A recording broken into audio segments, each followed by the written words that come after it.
Hi, it's Chris with Implied Music. And, I was playing through another Philip Glass piece from The Hours this morning and, thinking about Christmas music. And I recently did that video on the Christmas chord. I'm thinking about the minor four chord a lot these days.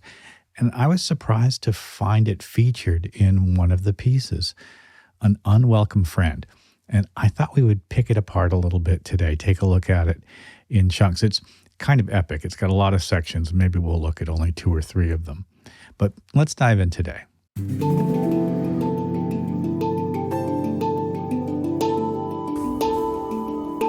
So, An Unwelcome Friend is from the score to The Hours, a film that Philip Glass composed from 2002.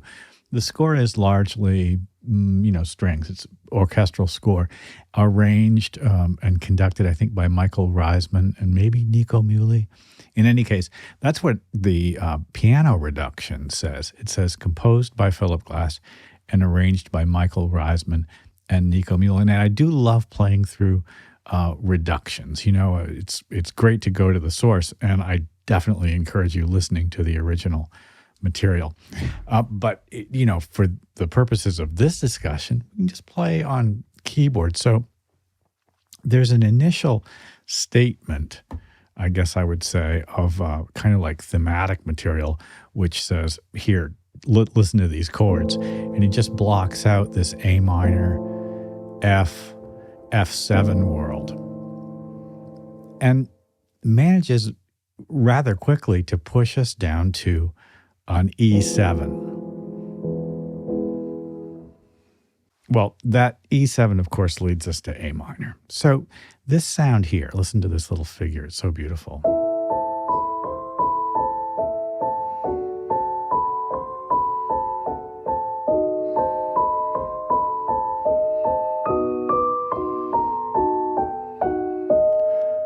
Is kind of at the heart of the initial section, and there's a couple of really weird things about it. I'll show you what I mean.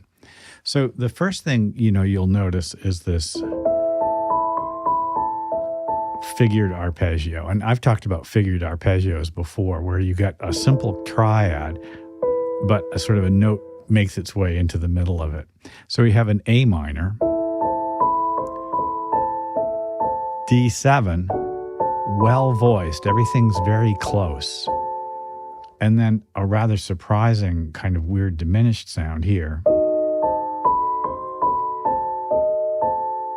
That diminished chord is kind of like the top of a B7 chord. And in fact, the next thing we get is B7.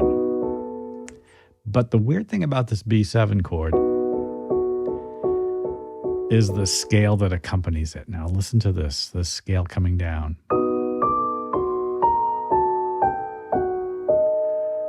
I'm going to play it lower so it's easier to visualize.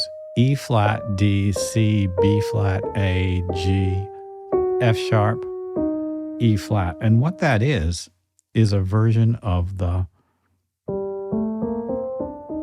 G harmonic minor scale. In other words, what Glass has given us is a B7 chord and a G harmonic minor scale. And there's something about that works.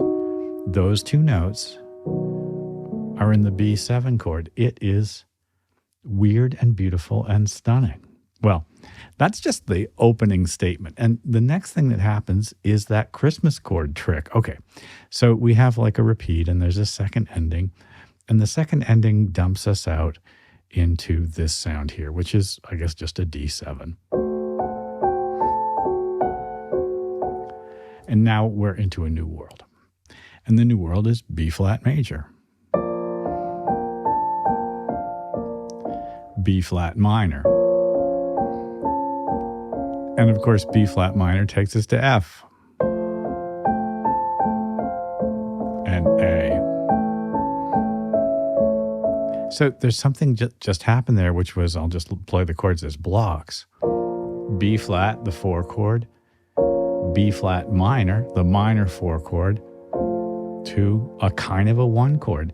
The key signature doesn't indicate that we're in F, but the progression tonicizes F in a beautiful way, but it doesn't rest there. So after that F chord,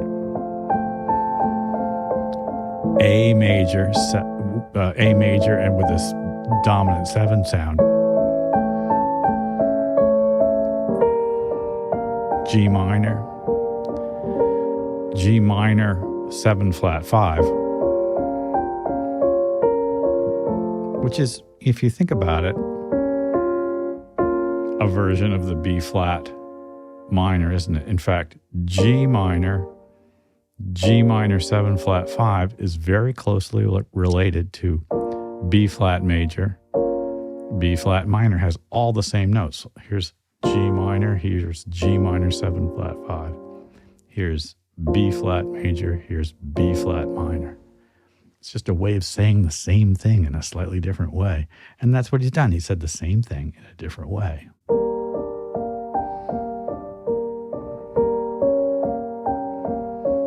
Goes to F. Goes to F7. F7 with a 9th on top. What happens next? Well, it's a repeat, of course. And then there's a second end, of course. And then there's a second ending. And instead of going to the F7 sound, we get an E7 sound. Now, the next section has a kind of a beautiful, propulsive, energetic quality. And it's unlike what's come before. There's this feeling of it being solid. So listen to this sound.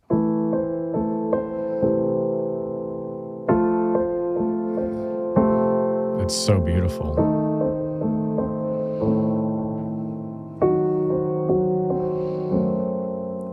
That's a kind of a big chunky vibe, isn't it? We've got an inverted A minor, the same notes in the left and right hands, and then drop down. And then an F, again, the same notes in each hand. F7. And then this gorgeous chord, which I guess you just would have to call an E flat diminished.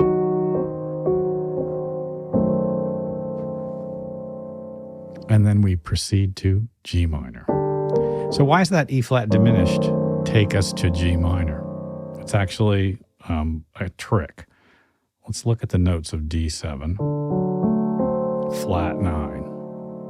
The top of D7 flat 9 is E flat diminished. E flat diminished acts like a dominant chord taking us to G minor. Glass is constantly creating pivot chords to put us into new locations. It's part of his genius that the pivot chords are voiced close to where we just were. They sometimes feel like they come out of the blue. Here's that F7 again. And then the diminished. But when you go to the G minor, it suddenly makes sense, to me anyway. More G minor, this time G minor flat 5 with a E, and that's a kind of a G diminished. G diminished is like the top of C7, and of course C7 is the 5 of F, and that's what we get next. So pretty. Okay, so we've just had this lovely excursion, and we wound up on a kind of a beautiful D major sound there. Time for more Christmas chords. That's B flat major, B flat minor, so beautiful, to F. This is so propulsive. It's almost grand, right?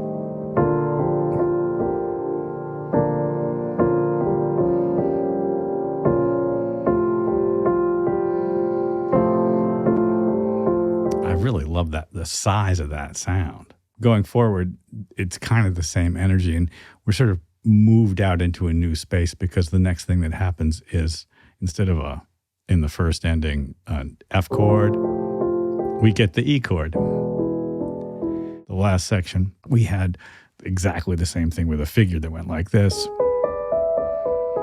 And it took us to A minor. Now we have that version of the E, and it's the same world. And now an F chord from E major to F. So pretty.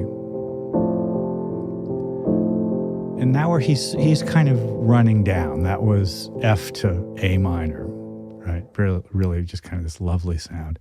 This stack of fourths, and then this unusual chord. Here's an A minor, E, A, and E flat on the top. Beautiful, weird. But it takes us back to E beautifully, doesn't it? E7, the D's on the bass, the seventh is in the bass, back to F.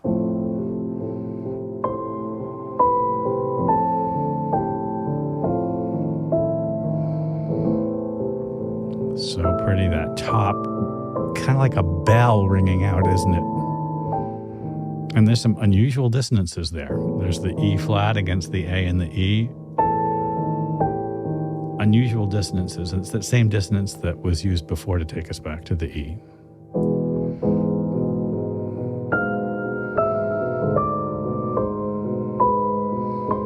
And we just get to resolve.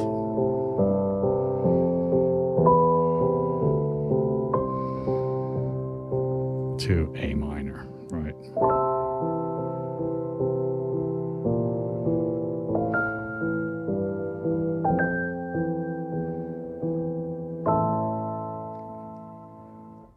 It's just kind of like a meditation on that sadness, the sorrow of the A minor, and that sound right there, the flatted 5 with the A minor.